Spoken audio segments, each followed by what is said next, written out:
afternoon, or evening, everyone. My name is ShockWavee, and today I want to begin a series called Tips and Tricks. So basically, for this, I'll do a beginners, an intermediate, and kind of like an expert, top level um, tips and tricks video for you guys. So today, I just want to begin with a beginner's level for some basic Splatoon tips and tricks. I'll be running over 5 main categories in each of the videos. So yeah, make sure to watch through the whole thing. I'll have timestamps in the description below, so you can skip to whatever you feel like you might need to improve on, or whatever it may be. And obviously in the comments below, suggest what things I might have missed out on, or if you have any other questions, join my Discord.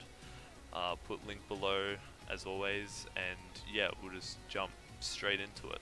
Also guys, I did forget to add that I'm starting a small stream schedule just to start off with on Tuesdays and Thursdays. I'm going to start about 8 o'clock each night, just for those 2 nights to get something rolling. And then obviously during the week or on the weekend I'll sprinkle in some random, if I'm doing tournaments or practices with my team, I'll put those in. So yeah, make sure to tune in 8 o'clock Australian Eastern Daylight Time, Tuesday and Thursday. So the first one's going to be movement. Under movement we kind of have like something called sub-strafing is what we call it in the Splatoon community, and ledge cancelling, and squid dashing, 3 main ones. So basically for sub-strafing you want to be holding R and then moving in a certain direction, just to make movement a bit more fluent when you're moving around the map, around corners. And it can also help when you're just in the middle of different situations, when you're 1v1ing, something like that. And then with ledge cancelling, basically this will just reduce the amount of time when you're going up and then you're going to swim forward after a ledge. Basically the same as sub-strafing, except you click the R button at the top of the ledge. And you can also do this with some weapons by shooting, ZR to shoot, and it'll cancel and it'll just reduce the amount of time it takes you to begin moving on. Squid dashing is another one where you can kind of bunny hop through ink to get out of certain situations. This only works with certain weapons as well, like basic shooters, whatnot. Things like sloshes and blasters, this won't be very effective for, so you obviously got to make sure you have plenty of ink around yourself. So that's basically those 3 under movement. The next thing is aim. Obviously the first tip under this would be using motion controls. Highly recommend. And the way you can kind of test how sensitive is you do a 90-degree flick just with your controller, what feels comfortable, and that should be your 90-degree flick to the left or right. So you just increase or decrease the motion depending on that. And just for some basic drills, obviously hitting the dummies one after the other, and then trying to get faster and faster, and also tracking the dummies in the training room helps you. You know, obviously everyone's going to be on the move when you're in online games, so you need to be able to track depending on what kind of weapon you are using, whether that's a charger or a frontline, midline, whatever, and then just practicing different sort of things. I'm happy to go over in a different video depending on what weapon you guys want me to help you out with, what kind of aim drills would be most useful. The next thing is the objective. Now, the main thing about this is knowing where your weapon strength will lie around the objective. So just take that into account when you're picking your weapon if you're playing ranked. Obviously for turf war you want something that paints a lot, like an NZAP or something along the lines of that. And then around the objective you want to be aware, this is mainly for ranked, what points you're on and what your teammates, your opposition points are, and certain checkpoints and what is considered a safe lead. So on certain maps, an example, Walleye, Rainmaker, there's a little wall you can go up, and if you get to 11 that's considered somewhat a safe lead and pretty easy to defend. And just understanding your knowledge of where the checkpoints are on, to say, tower control, or the best paths for Rainmaker, those sort of things will help you a lot. Awareness, so obviously where your teammates are and your biggest threats on the opposition team.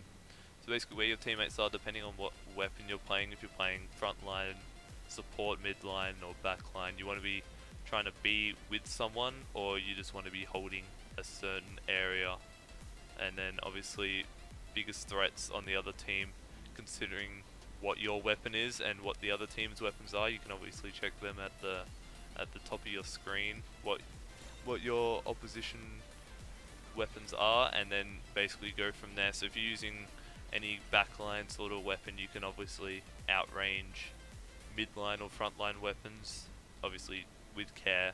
And then with frontline weapons, you can't approach backliners, but against other frontliners it's a bit of a gamble, 50-50, depending on what kind of frontline weapons you're facing against. It just depends on your weapon. I'm happy to do other videos to help you guys understand what matchups are good against and with a certain weapon.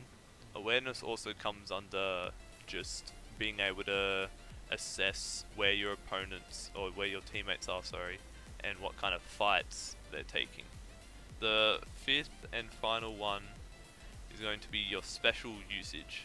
So obviously in the top right corner you have your special that comes with whatever weapon you're playing, and if that special is going to be useful on a certain mode that you're playing. So to say, I'll use the example of tower control again, something like a booyah bomb or a stingray is going to be very helpful when trying to stop the opposition when they're pushing. Obviously destroying the objective is going to be helpful for you and your teammates to be able to defend. And then something like a bomb rush on splat zones to be able to cap if you're getting desperate and the other team's about to knock out. And obviously keeping an eye on your opposition specials. So at the top of the screen, when someone on the opposition or even your teammate has a special ready, it'll kind of light up and glow a rainbowy color. So making sure to always keep an eye on those sort of things. And that obviously ties into your awareness of just looking at your special meter and the opposition's specials and where everyone is, where your teammates are. If you just go one by one, practice aim one day, practice just your awareness in a game, your movement, what kind of weapons you're picking around the objective.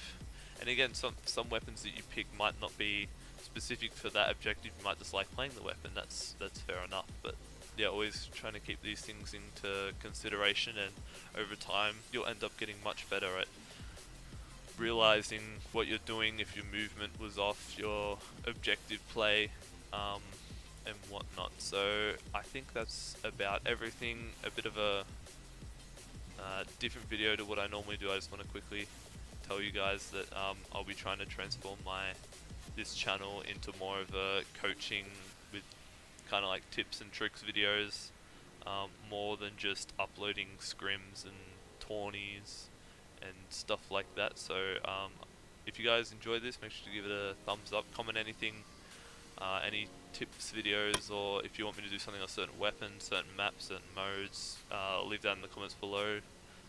If you want to discuss about anything, make sure to join my Discord server. I'm trying to get that a bit more active